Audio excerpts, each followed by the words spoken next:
Assalamualaikum. Hai anak-anak, bagaimana kabarnya? Bunda harap semuanya selalu sehat dan selalu semangat.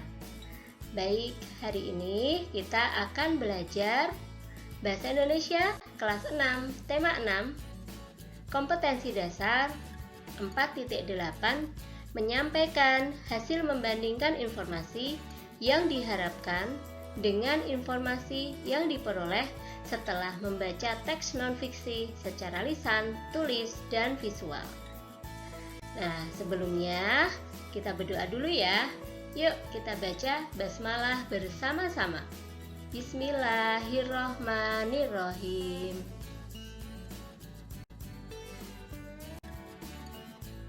Informasi yang disajikan dalam teks non-fiksi dapat berupa informasi tersirat dan informasi tersurat.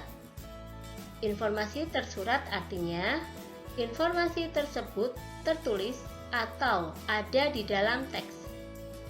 Informasi tersirat artinya informasi tersebut tersembunyi, sehingga kita harus menyimpulkan terlebih dahulu. Informasi dalam teks non-fiksi dapat digali dengan cara menjawab pertanyaan-pertanyaan yang diberikan terkait isi teks tersebut. Agar dapat menjawab pertanyaan yang diberikan, kamu dapat melakukan hal-hal berikut ini. 1. Membaca keseluruhan teks dengan seksama. 2. Mencatat tiap informasi penting dalam teks. 3. Membaca setiap soal yang diberikan dengan teliti. 4. Mencari jawaban-jawaban yang sesuai dari teks yang sudah dibaca.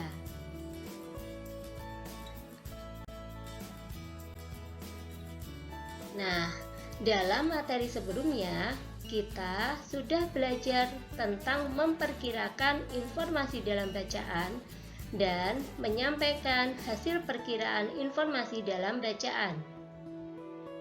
Kali ini kita akan membandingkan perkiraan informasi bacaan dan informasi yang sebenarnya setelah kita membaca keseluruhan teks. Membandingkan merupakan kegiatan yang dilakukan untuk mengetahui persamaan dan perbedaan dari dua benda atau informasi.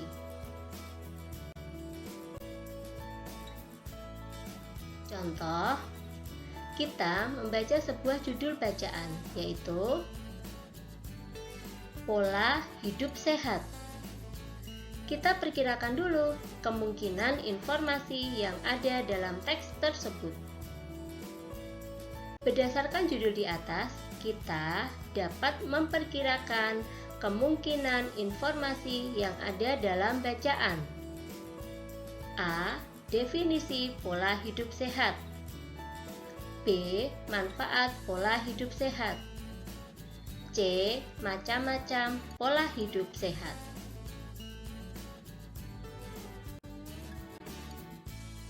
Nah, mari kita baca teks bacaannya. Perhatikan ya, itu ada teks bacaan tentang pola hidup sehat. Kita cari informasi-informasi yang ada dalam teks bacaan ini. Informasi apa saja yang kita peroleh? Di situ ada, perhatikan ya, definisi atau pengertian pola hidup sehat. Lalu selanjutnya kita cari lagi informasinya. Nah, itu ada manfaat ya, pola hidup sehat. Dengan menerapkan pola hidup sehat, kita dapat melakukan aktivitas kita dengan lancar. Berarti kan itu manfaatnya. Lalu lanjut. Situ ada hal-hal yang perlu diperhatikan agar selalu sehat ya, agar tubuh kita selalu sehat. Kemudian itu ada cara hidup sehat ya. Tetaplah menjaga pola makan, olahraga dan istirahat yang teratur.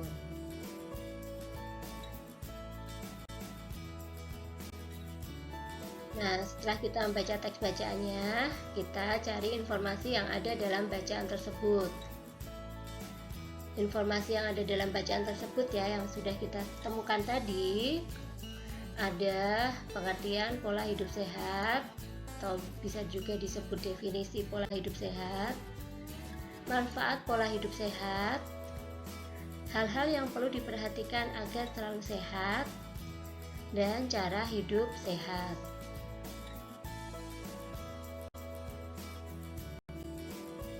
Nah, setelah itu kita bandingkan prediksi informasi kita dan informasi yang ada dalam bacaan. Tadi kan di awal sebelum kita membaca, kita tahu judulnya, kita sudah memprediksi informasi apa yang kira-kira akan kita peroleh.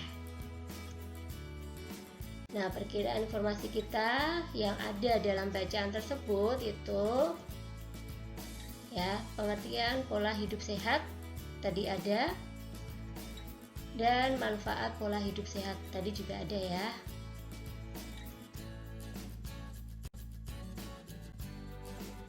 Nah, berarti kita buat di situ ada persamaan informasi dan perbedaan informasi.